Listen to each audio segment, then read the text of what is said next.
Peraturan dibuat untuk ditaati dan agar kehidupan bisa diatur dengan lebih baik.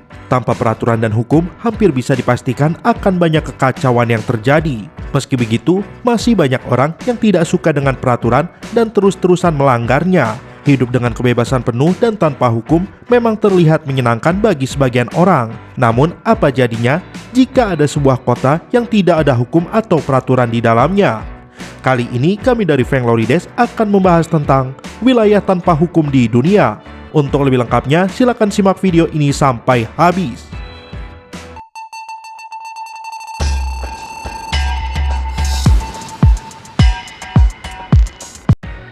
Wilayah Pakistan yang tanpa pemerintahan.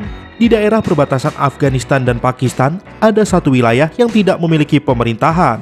Wilayah ini lebih dikenal sebagai area suku yang diakui federal. Meski secara yuridiksi masuk dalam wilayah pemerintah federal Pakistan, tapi wilayah ini termasuk semi-otonomi. Artinya, penduduk di kota ini lebih terikat oleh kesukuan mereka daripada hukum resmi negara Pakistan. Pada dasarnya, hukum yang berlaku di sana merupakan hukum yang dibuat oleh kepala suku atau para komandan perang. Mahkamah Agung Pakistan juga menolak berurusan dengan wilayah tersebut, yang artinya kota itu memang daerah yang terlalu berbahaya. Bahkan saat ini, wilayah ini sedang bergejolak oleh kegiatan militan yang tidak dihentikan oleh pemerintah Pakistan. Slave City, sebuah kota kecil yang terletak di daerah selatan negara bagian California, Amerika Serikat, menarik perhatian banyak orang. Bagaimana tidak, kota yang dikenal dengan nama Slave City ini merupakan kota yang tidak memiliki regulasi atau hukum yang mengatur kehidupan warganya. Meskipun tidak memiliki hukum atau peraturan apapun, kegaduhan jarang sekali terjadi di Slave City. Beberapa orang mungkin menganggap bahwa ketiadaan hukum atau regulasi membuat Slave City rentan terjadi kegaduhan. Namun, Slave City justru dikenal sebagai the last free place in America atau tempat bebas terakhir di Amerika. Julukan tersebut muncul karena dengan berbagai kebebasannya, penduduk Slave City mampu bertahan hidup dan berkreasi.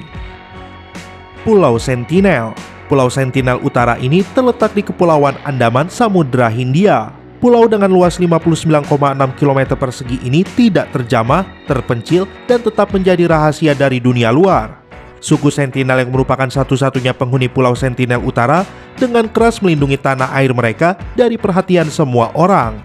Mereka telah menahan diri dari semua kontak luar dan menjalani hidup seperti nenek moyang terdahulu. Orang-orang ini dianggap sebagai suku paling agresif yang ada di planet ini.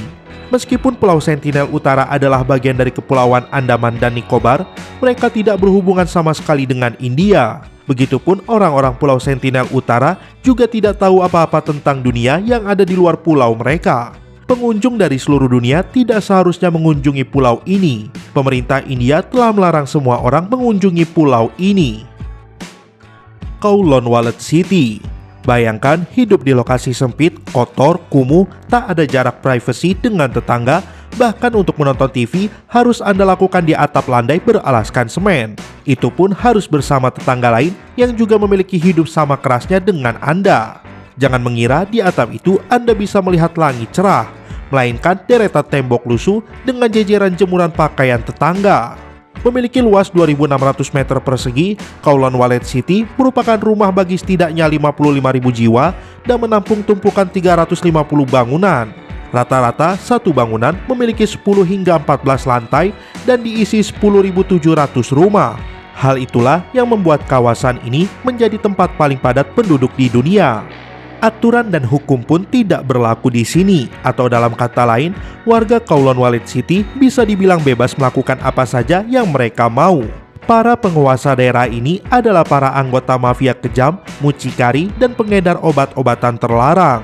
Kondisi Wallet City mulai berubah di tahun 1970-an ketika polisi mengambil tindakan tegas dengan menyisir gerombolan triad. Pihak berwenang menangkap 2.500 pelaku kriminal dan menyita lebih dari 1.800 kg obat-obatan terlarang.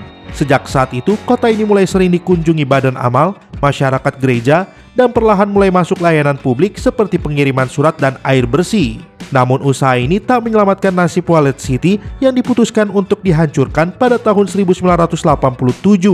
7 tahun kemudian, tepatnya di tahun 1994, kota ini sudah tidak ada lagi. Wujudnya saat ini menjadi taman wisata bernama Kowloon Wallet City Park. Berikut wilayah tanpa hukum di dunia. Terima kasih sudah berkunjung ke channel kami. Jangan lupa klik like, share, dan subscribe.